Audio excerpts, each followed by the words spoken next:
हे नाथ नारायण हरि, हे नाथ नारायण हरि, हे नाथ नारायण हरि, हे नाथ नारायण हरि। जय गोपाल कृष्ण मुरारी, जय गोपाल कृष्ण मुरारी, जय गोपाल कृष्ण मुरारी, जय गोपाल कृष्ण मुरारी। नाथ नारायण हरि, नाथ नारायण हरि, नाथ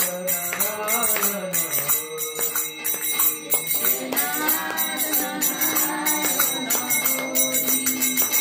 जय जादव माधव मुकुंद, जय जादव माधव मुकुंद, कृष्ण केशव गोविंद,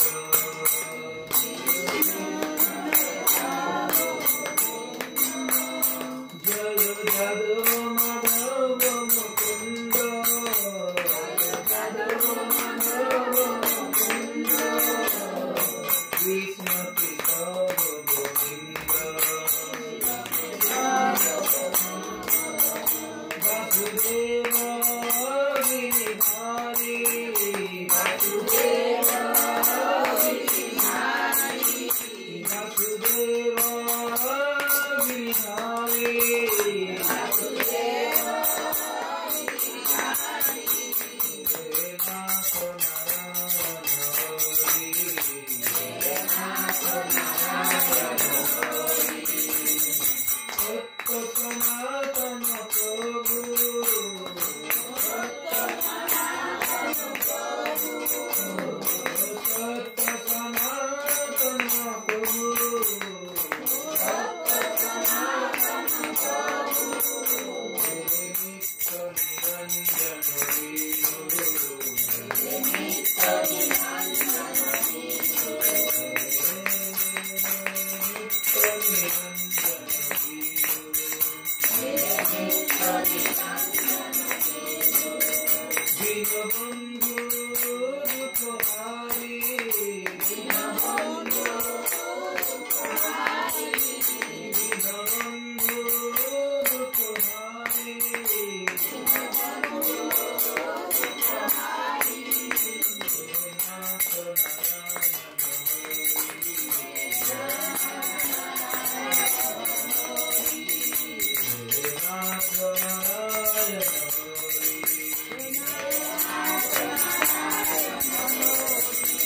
जय श्री कृष्ण चैतन्य प्रभु नित्यानंद, श्री अद्वैत गदाधर शिवसदि गौरभक्तवृंद। जय श्री कृष्ण चैतन्य प्रभु नित्यानंद, श्री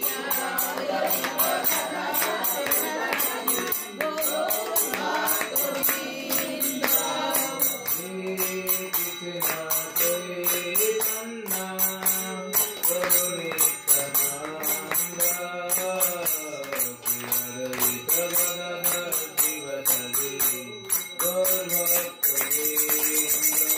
श्री कृष्ण चैतन्य प्रभु नित्यानंद, श्री अद्वैत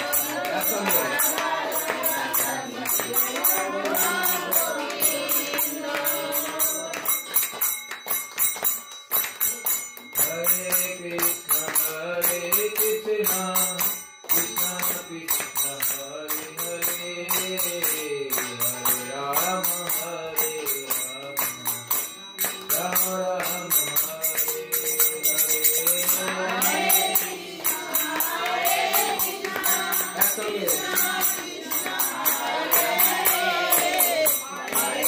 शिवसदि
স্থিরম আসনম আত্মনম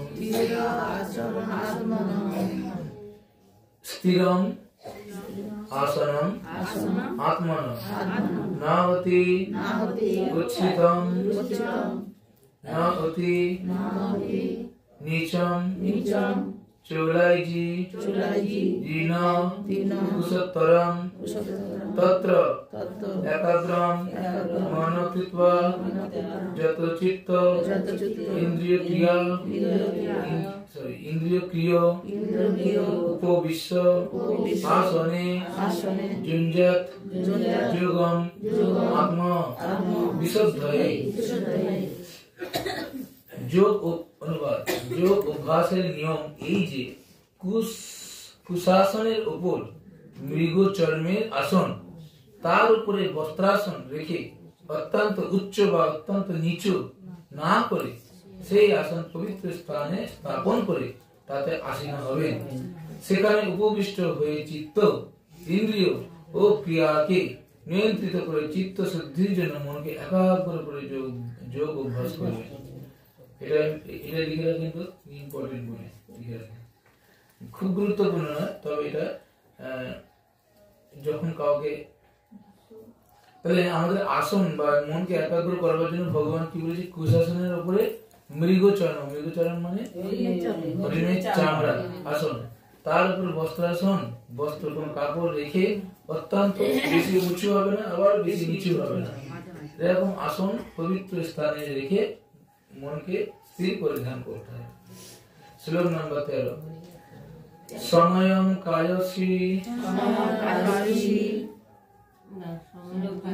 সময়ম কায় শিরগ্রীবম ধারয় অন্নচলম স্থির সম্প্রেক্ষ নাসিকাগ্রম সং দিশ অশ্চান বলকয়ান অনুবাদ শরীর মস্তক ও গ্রীবাকে সমানভাবে রেখে অন্যদিকে দৃষ্টি নিক্ষেপ না করে কি শরীর মস্তক আর জীব গ্রীবা একদম সোজা রেখে দেখুন ভগবান কিভাবে বলছে ধ্যান করবার জন্য রেখে অন্যদিকে দৃষ্টি নিক্ষেপ না করে কোন দিকে দৃষ্টি নিক্ষেপ হবে না নাসিকার অগ্রভাগে হ্যাঁ দৃষ্টি নিবন্ধ করে প্রশান্ত আত্মা ভয় শূন্য ব্রহ্মচর্য ব্রতে স্থির পুরুষ মনকে সমস্ত জড় বিষয় থেকে প্রত্যাহার করে আমাকে জীবনের চরম লক্ষ্য রূপে স্থির করে হৃদয়ে আমার ধ্যান পূর্বক যোগ অভ্যাস করবে কি বলছে একটা কুশাসন যদিও মেয়েদেরকে কুশাসনে বসতে নেই আপনারা দুটো একসাথে আছে প্রশান্ত আত্মা বিগত ব্রহ্মচারী প্রতি স্থিত মন সংযম মত চিত্ত যুক্ত আসিত মত পর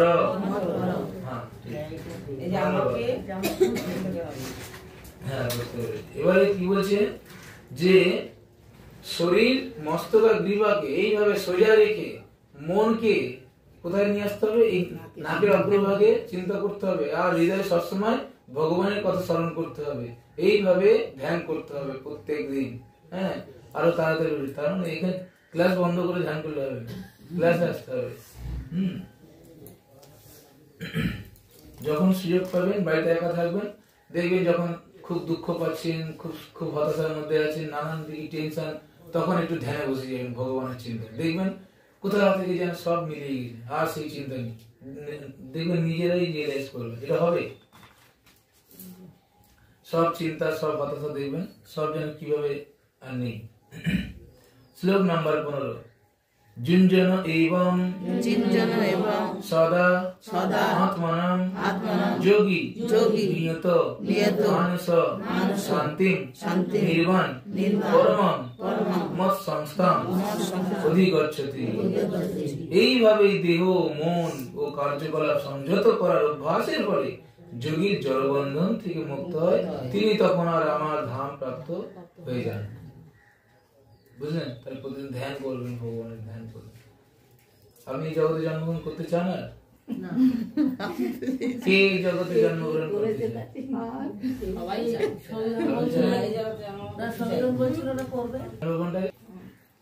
নতস্মতস্ত যোগহস্তিন চৈকান্ত মনস্নত ন জাতি স্বপ্ন শিলস্য জাগ্রত নৈব চ অর্জুন। অধিক ভোজনকারী, নিতান্ত অনাহারী, অধিক নিদ্রাপ্রিয়া ও নিদ্রাশূন্য ব্যক্তি যোগী হওয়া সম্ভব না। বেশি খাবে তো তুমি যোগী হতে পারবে না। নিতান্ত অনাহারী, একদম না খেয়ে থাকবে তাও হবে না। অধিক নিদ্রাপ্রিয়, খুব ঘুমাতে ভালোবাসে, হ্যাঁ, সেটাও হবে না। নিদ্রাশূন্য, একদম সারাদিন জেগে, তাও হবে না। অল্প ঘুমাতে, 8 ঘন্টা ঘুমানোর নিয়ম, হ্যাঁ, একটা স্তর ভেদে একটা ভাগ রয়েছে, হ্যাঁ। তো এখন বর্তমানে যাদের বয়স হয়ে গেছে, আমাদের প্রভুপাদ, তিনি মাত্র 6 ঘন্টা ঘুমাতেন, তাও ঘুমাতেন না হয়তো। ভক্তিবিনোদ ঠাকুর 2 ঘন্টা ঘুমাতেন, হ্যাঁ, তিনি ডিস্ট্রিক্ট ম্যাজিস্ট্রেট ছিলেন। কেদারনাথ দত্ত, আশুতোষ মুখোপাধ্যায়, বঙ্কিমচন্দ্র চট্টোপাধ্যায়, তার মধ্যে কেদারনাথ দত্ত হলেন আমাদের গুরু পরম্পরার মধ্যে একজন, ভক্তিবিনোদ ঠাকুর। তো এইভাবে আমাদের বেশি নিদ্রা শূন্য মানে শরীরকে কষ্ট দিলে হবে না। নিদ্রা মানে বিশ্রাম, শরীরকে একটু বিশ্রাম দিতে হবে।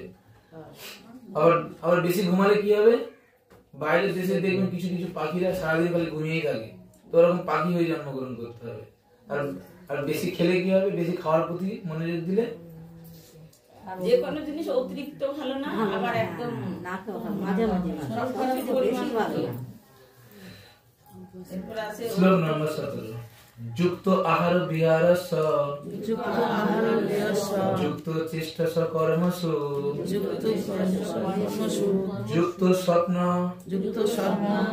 স্বপ্নাব বুধস্য যোগ ভবতি দুঃখহা। যিনি পরিমিত আহার ও বিহার করেন, পরিমিত প্রয়াস করেন, যার নিদ্রা ও জাগরণ নিয়মিত, তিনি যোগ অভ্যাসের দ্বারা সমস্ত জড়জাগতিক দুঃখের নিবৃত্তি সাধন করতে পারেন। হরি বল। শ্লোক নম্বর 18। যদা বিনিয়তম চিত্তম আত্মনি এব অবতিষ্ঠতে নিষ্ক্রিয় সর্ব কামেভ যুক্ত ইতি উচ্যতে তদা। যোগী যখন অনুশীলনের দ্বারা চিত্তবৃত্তির নিরোধ করেন এবং সমস্ত জড় কামনা বাসনা থেকে মুক্ত হয়ে আত্মাতে অবস্থান করেন, তখন তিনি যোগযুক্ত হয়েছেন বলে বলা হয়। নঙ্গতে সুকুমাসিতা যোগিন যত চিত্তস যুঞ্জত যোগ যুগম আত্মন। ধন্যবাদ বলুন। একজন দীপশিখা যেমন কম্পিত হয় না, যদি একটা দ্বীপ আপনি ঘরে রেখে দেবেন, কোনো হাওয়া বাতাস কিছু নেই, ও স্থির ভাবে জ্বলবে, কত সুন্দর জ্বলে। ঠিক তেমনি চিত্তবৃত্তির নিরোধ অভ্যাসকারী যোগীরাও তাদের চিত্রকে এরকম ভাবে ভগবানের চরণে নিজের মনটাকে স্থির করে রাখে। তাদেরকে স্থির প্রজ্ঞ ব্যক্তি বলা হয়, তাদেরকে যোগী ব্যক্তি বলা হয়। ভগবান তাদেরকে কিছু কিছু নাম দিচ্ছে। তারাই স্থির প্রজ্ঞ ব্যক্তি, তারাই যোগারুল, তারাই যোগাভ্যাস করতে অভ্যস্ত, তারাই যোগের অধিকারী। যোগ বলতে কি যোগ করতে হবে? ধ্যান যোগ না, ভক্তি যোগ। ভক্তি যোগ করলে আপনার চলে আসবে। আমি যখন ভগবানকে বুঝে দেবেন, আপনি বসে ধ্যান করুন না।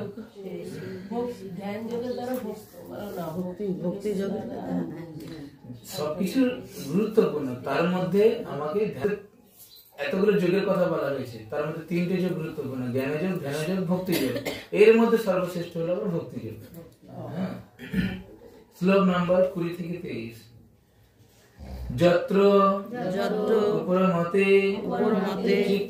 চিত্তম নিরুদ্ধম যোগ সেবয়া যত্র চ এব আত্মনাম পশ্যন আত্মনি তুষ্যতি সুখম অত্যন্তিকম যৎ তৎ বুদ্ধি বুদ্ধি গ্রহণ গ্রহণ অতীন্দ্রিয়ম বৃত্তি যত্র না চ এব অয়ং স্থিত চলতি তত্তত যম লব্ধা চ অপরম লাভম মন্যতে ন অধিকম তত যস্মিন স্থিত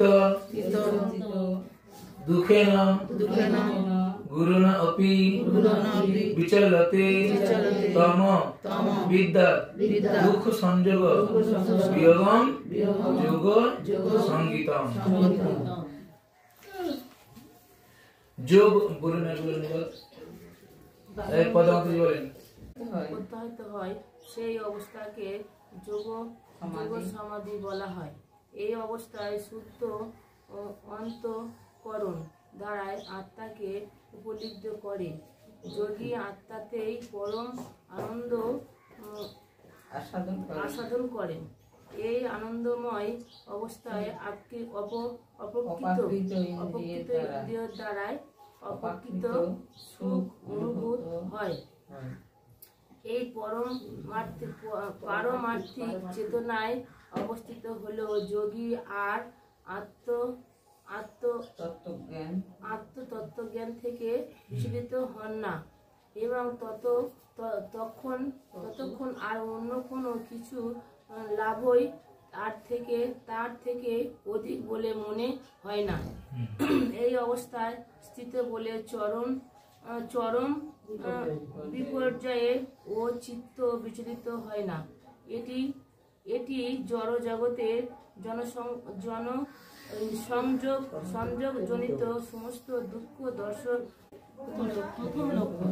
তারপর যোগীর সমাধিতে তিনি আত্ম এবং পরমাত্মাকে এক বলে মনে করার ভ্রম থেকে মুক্ত হয়ে অপ্রাকৃতিক ইন্দ্রিয় ও চিত্তের দ্বারা পরমাত্মাকে অনুভব করেন। যোগ মার্গ সাধারণত পতঞ্জলি যোগসূত্রের উপর প্রতিষ্ঠিত। কিছু কপট ব্যাখ্যাকার জীবাত্মা এবং পরমাত্মাকে অভেদ বলে স্থাপন করার অসৎ চেষ্টা করে এবং অদ্বৈত সেটিকে মুক্তি বলে মনে করে, কিন্তু তারা স্বীকার করা হয়েছে। কিন্তু মতবাদ সম্পূর্ণভাবে বিভ্রান্ত বলে পরিগণিত হবে। জ্ঞান ও জ্ঞাতার দ্বৈতবাদকে অদ্বৈতবাদীরা স্বীকার করে না, কিন্তু এই শ্লোকটিতে অপ্রাকৃতিক ইন্দ্রিয়ের দ্বারা অপ্রাকৃতিক আনন্দ অনুভূতির কথা স্বীকার করা হয়েছে। আর সেই কথার স্বীকৃতি দিয়ে গেছেন স্বয়ং পতঞ্জলি মুনি, যিনি হলেন যোগের প্রসিদ্ধ ভাষ্যকার। এই মহামুনি তার যোগসূত্রে বলেছেন, পুরুষার্থ শূন্যনাম গুণানাং প্রতিপ্রসব কৈবল্যং স্বরূপ প্রতিষ্ঠা বা চিত্তশক্তি। এই চিত্তশক্তি বা অন্তরঙ্গা প্রকৃতি শক্তি হচ্ছে অপ্রাকৃতিক। পুরুষার্থ বলতে বোঝায় ধর্ম, অর্থ, কাম এবং পরিশেষে ব্রহ্মের সঙ্গে এক হয়ে যাওয়ার প্রচেষ্টা। এই ব্রহ্মের সঙ্গে একীভূত হওয়াকে অদ্বৈতবাদীকে কেবল কৈবল্যম অদ্বৈতবাদীরা বলেন কৈবল্যম। কিন্তু পতঞ্জলি বলেছেন যে এই কৈবল্যম হচ্ছে সেই দিব্য অন্তরঙ্গ শক্তি যার দ্বারা জীব তার স্বরূপ উপলব্ধি করতে পারে। শ্রী চৈতন্য মহাপ্রভুর ব্যাখ্যা অনুযায়ী এই অবস্থাকে বলা হয় মহাদাবাগ্নি নির্বাপনম। সিদ্ধান্তের অনুরূপ শ্রীমদ্ ভগবতে 2 নম্বর অধ্যায় 10 নম্বর অধ্যায় 6 নম্বর শ্লোকে একে বলা হয়েছে স্বরূপেণ ব্যবস্থিতি। ভগবত গীতায় এই শ্লোকেও সেই একই কথা বলা হয়েছে। সেই সময়টাকে বলা হয় যোগী, বা যোগারূঢ় ব্যক্তি। আমাদের ধ্যানের মাধ্যম দিয়ে ধ্যান কেমন করতে বলা হয়েছে, তাহলে কি শিখলাম? মস্তক স্থির থাকবে, স্থির শরীর হ্যাঁ, মানে দেহ, মস্তক আর গ্রীবা মানে জিভ, জিহ্বা সমান্তরাল। গ্রীবা মানে কি গলা? আচ্ছা, গলা। তাহলে গ্রীবা একই সমান্তরাল থাকবে এবং আমাদের দৃষ্টি নিক্ষেপ করতে হবে নাসিকার অগ্রভাগে, এখানে অগ্রভাগে। আর হৃদয়ে কার ধ্যান করতে হবে? পরমাত্মার ধ্যান করতে হবে। এইভাবে করলে কি হয়? তারা হলো যোগী।